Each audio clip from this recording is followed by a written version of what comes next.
Hey everybody, how you doing? Back at Stafford Motor Speedway in the SK Modified, gonna give this another go. My previous race, if you watched it, I started in 6th and finished 4th. Here in this race, I'm starting in 6th in the number 5 car. This is the top of 2 splits for this time slot. We have a total of 10 cars in the field today. Pretty good strength of field. This is where we'll see the clean racing in the top split, as they say. Okay, so didn't have the best qualifying run.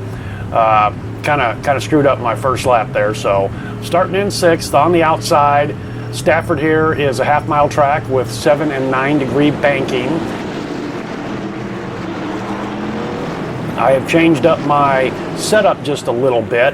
I took a couple gallons of fuel out to lighten it up a little bit and added just a little bit of stagger. I seem to be much more rotating through the corners a lot better. I am having to use a little brake, just kind of changing up the strategy just a little bit here. So we're getting ready to roll, heading down the backstretch here. I ran a 35 lap time trial to get used to this setup, and if you've been following me, my my SR has been taking a huge pounding lately, so let's try to gain some of that back. Okay, all right, very interesting. The leader's kind of holding us up until the green flag. That's okay, we get through it. Not too much bumping and banging there. Sailing off into turn 1, I am on the outside. I'm gonna run this for a lap at least. I'm not gonna fight it to get down too early. Don't wanna get into anybody. I wanna do a little bit better than I did last time. And so with the extra stagger, this outside lane has not been as bad as it has to me in the previous. Plus I'm getting down on the, I wash out really bad there. But again, on the outside there, you're able to kind of power out with the RPMs. I almost clear the car behind me, but then I lose my concentration. I'm looking in the mirror and wow, way out to the wall. I give up that position. I'm back to 7th now. Okay, but I can get down to the inside. With this adjustment on my setup, I'm carrying around the corner right on the apron line through 1 and 2 a lot better than I was previously. And that has helped tremendously in, we got a guy looking on the apron. Hey, calm down there, Charlie. All right, so anyway, getting through the corners a lot better than I was before. He's gonna look on the apron again, I got a little loose, and then son of a bitch takes me out. On the apron. That's a chicken shit move. I don't care who you are. Wow. Man. Let's go back and take a look at this here. I'm going to use some slow-mo today. He kind of gets down on the apron just a little bit. That's okay. Oh, he gives me a little touch, even though I didn't see any X notification. I thought I got just a little loose, but he just kind of touched me. Okay, then he goes, I maintain my line. I gather it back up. That was no big deal. He's fully on the apron. Of course, the apron room is running out. Son of a bitch comes up, flat out pit maneuvers me and takes me out. You see that little wiggle on the front tires there?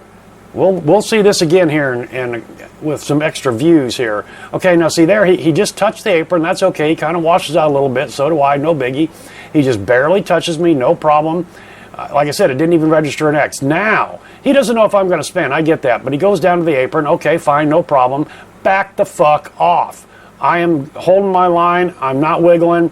And watch that again. He pit maneuvered. He did that on purpose. Some will argue that he was counter steering, but when you see this again, he did not have time to counter steer. He just flat moved me out of the way. So again, he's just barely on the apron. Fine, no problem. There you can see we intersect just a little bit. I thought I was loose, but look at that. It just kind of carries around the corner. I maintain it. It just comes out perfectly. He doesn't know that, but then he goes down on the apron. Okay, again, no problem.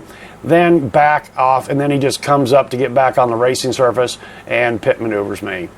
Now that pit maneuver, if he hadn't have done that, he probably would have cleared me, but he was anticipating something. Yeah, I know it. And then that actually got him more squirrely than he probably intended. Okay, this is the roof cam from the car that's behind us. Kind of does the dive bomb in, washes out. That's okay, so do I. Then he goes down, and then look at that. Did you see that juke in the front of his car? He pit maneuvered me. Watch this one more time. Okay, so he comes down to the apron. He's maintaining a line. He is on the apron. He's not squirrely. He's not loose. He touches the grass, no problem. And then he decides to come back up, and then watch this right there. Look at that right there, that pit maneuver. Now, and that got him squirrely and then into me a second time, and otherwise he just would have flown right on by me if that had been a normal racing accident. I'm not going to say this was absolutely 100% intentional, but he knew what he was doing. Son of a bitch. What a chicken shit. Okay, this is from his roof cam here. Again, I thought I just got a little loose there right at the apex, but he touched me, and again, no X notification. That's okay, but look at me. I do get the rear end a little light. I come down, just kind of cross that line, but I am maintaining my line. I'm maintaining control of my car. He says, to hell with it. You're where I want to be. I'm coming on up.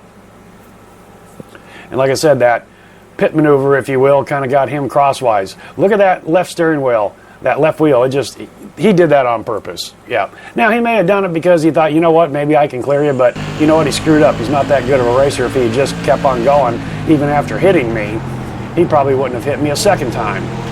And I just pissed poor race handling. Yeah. Okay, well, I'm back to 10th place now of the 10-car field.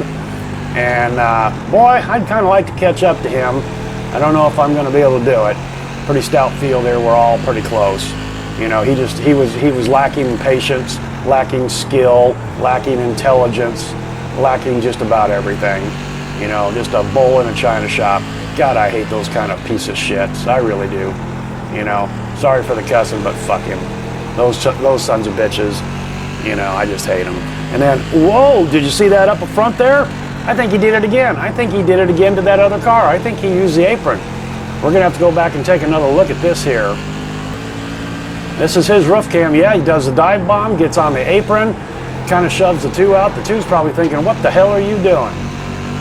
And that happened so fast. This is the in-car camera for the two car. He sees that car go by. Call that pit maneuver boy. Chicken shit. There he goes. Okay, this is slow-mo.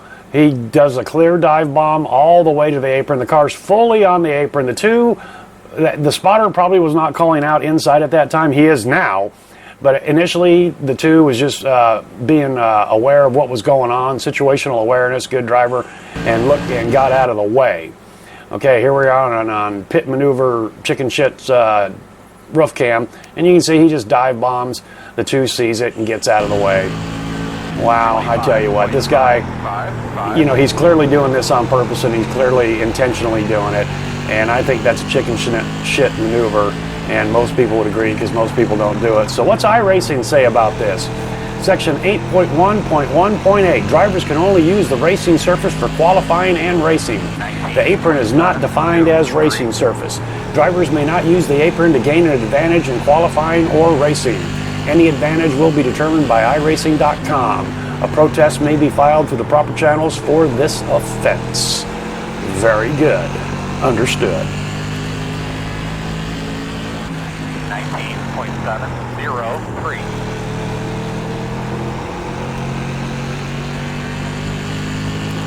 Okay, well, in 10th, trying to work up through the field here. Let's do a track analysis here real quick since I've changed my setup and I've changed my line. So coming down through the flag stand there, coming into turn one, if you saw my last race, I was getting in too hot and washing way out and diming in the corner. I did that just a little bit, but it was not near as bad as before, at least feeling to me in the car.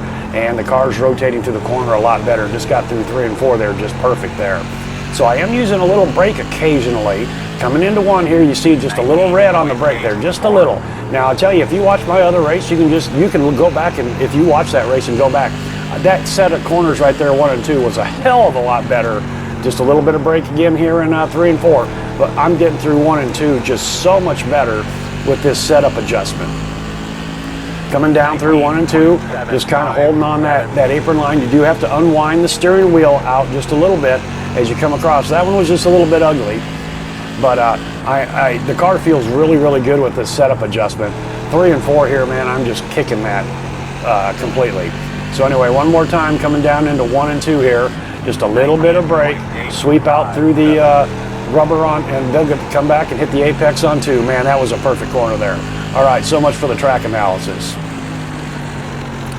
Well, I kind of get on the apron there, get a little screwed up, but that's okay. I did not gain anything. Back to chicken shit pit maneuver boy. You know, it's going to be kind of hard to say whether or not he did gain an advantage on me other than wrecking me.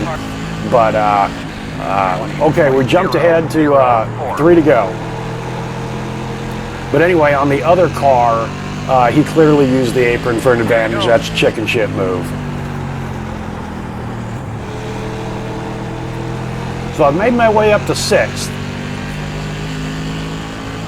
20.019. And that's where I started today. So we'll call that an even. Ironically, I was able to turn enough laps after the contact with chicken shit pit maneuver boy. I was even on my SR. Didn't gain any, didn't lose any. So I guess we'll call that a win. 20.103. You know, kind of interesting. I think I had something for a couple cars in front of me if it hadn't been for chicken shit pit maneuver boy. But we'll never know. So coming down for the checker flag here, coming home in 6th place, stayed on the lead lap, and that's all she wrote. Going up top. Checker flag. Checker flag. Are you sure, Chad? I think we're sure. Good work, fellas. We got that top 10. That's what we wanted. Yeah, we did get a top 10. Okay. Well, guys, thanks for coming along for the ride, and we'll see you next time.